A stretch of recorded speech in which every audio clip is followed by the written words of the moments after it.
সবাইকে cook two বাইটে অনেক স্বাগত। আজ আমি আপনাদের সাথে শেয়ার করব ব্রেকফাস্ট একটা রেসিপি। আজকের এই রেসিপিটি একদম নতুন ও ইউনিক একটি রেসিপি। পুরো ইউটিউব খুঁজলেও আপনারা এই রেসিপিটি খুঁজে পাবেন না। আজকের এই রেসিপিটি এতটাই টেস্ট হয়, আপনারা যদি বাড়িতে একবার বানান আপনার কাছে আবার অনুরোধ আসবে এই রেসিপিটি বানানোর জন্য। ছোট একটা ভিডিও, অবশ্যই লাস্ট অবধি দেখবেন। চলুন তাহলে রেসিপিটি দেখে নেওয়া যাক। এর জন্য সবার প্রথমে এখানে আমি একটা মিক্সিং বলে 1 কাপ সুজি দিয়ে দিচ্ছি। তারপর দিয়ে দিচ্ছি কিছুটা পরিমাণ জল। এখানে জলটা বেশি দেওয়া যাবে না, সুজি যাতে কিছুটা ভিজে যায় ওই রকম জলটা দিয়ে দিতে হবে। সুজির সাথে জলটা কিছুক্ষণ মিশিয়ে নেব। আমার এখানে আর কিছুটা জলের প্রয়োজন, আমি আর কিছুটা জল দিয়ে দিচ্ছি। এখানে 1 কাপ সুজির জন্য 7 থেকে 8 চামচের মতো জল দিয়েছি।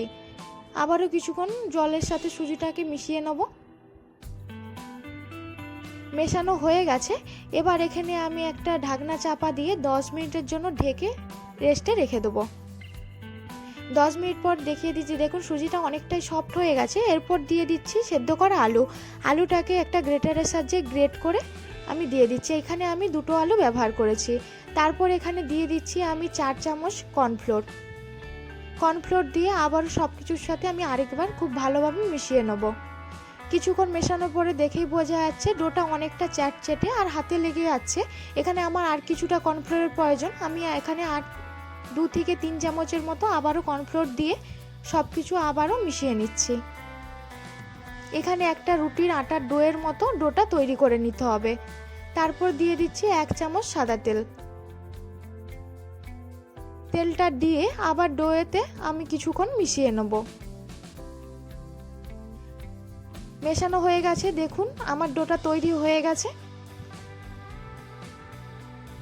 তারপর হাতের চেটোতে আমি কিছুটা সাদা তেল নিয়ে তেলটা মাখিয়ে নিয়েছি। তারপর এখানে ডো থেকে একটা ছোট লেচি কেটে নিয়ে এভাবে ছোট একটা বল করে হাতের সাহায্যে একটু চেপটে মাঝখানে এভাবে চেপটিয়ে নিলে একটা ডিজাইন তৈরি হয়ে যাচ্ছে।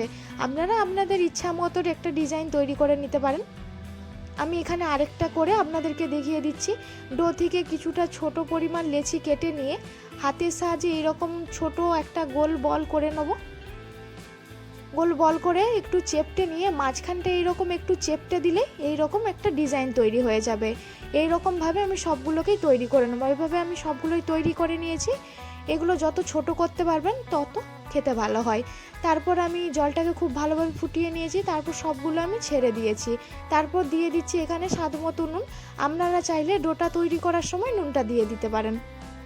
10-15 মিনিট আমি এখানে সেদ্ধ করে নিয়েছি। দেখিয়ে দিচ্ছি, দেখুন এখানে অনেকটা কালারটা এখানে চেঞ্জ হয়ে গেছে।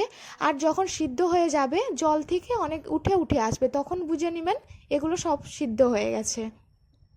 তারপর রান্না করার জন্য এখানে আমি একটা কড়াইতে 3 চামচের মতো সাদা তেল দিয়ে দিয়েছি। তারপর দিচ্ছি 1 চামচ জিরেটাকে কিছুক্ষণ একটু ভেজে নেব। জিরেটাকে ভেজে নেওয়ার পর তারপর দিয়ে দিয়েছি একটা বড় সাইজের ছোট করে কুচিয়ে রাখা পেঁয়াজটাকে বেশিক্ষণ ভাজার দরকার নেই, কিছুক্ষণ একটু ভেজে নিলেই হবে। তারপর দিয়ে দিচ্ছি এখানে 1 চামচের মতো চিলি ফ্লেক্স। এই চিলি ফ্লেক্সের রেসিপি আমার ইউটিউব চ্যানেলে আছে, আপনারা দেখে নিতে পারেন। কিছুক্ষণ মিশিয়ে নেওয়ার পরে তারপর দিয়ে দিচ্ছি এখানে স্বাদ মতো নুন।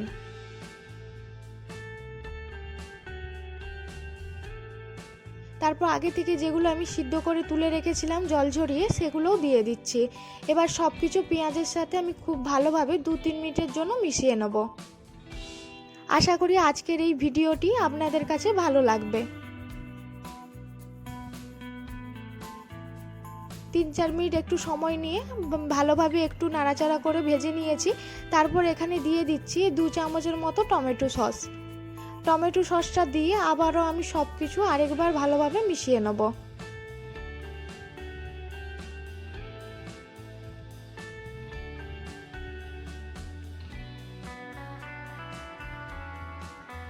তারপর দিয়ে দিচ্ছি 1/2 চামচের মতো ম্যাগি মশলা, 1/2 চামচের মতো চাট মশলা। আপনারা যদি চাট মশলা ম্যাগি মশলা না দেন, শুধু টমেটো সস দিয়েও যদি বানান এই রেসিপিটি দুর্দান্ত খেতে হয়।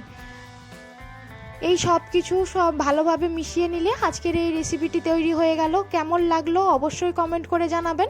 এরকম নিত্য নতুন ভিডিও পাওয়ার জন্য সাবস্ক্রাইব করে পাশে থাকবেন।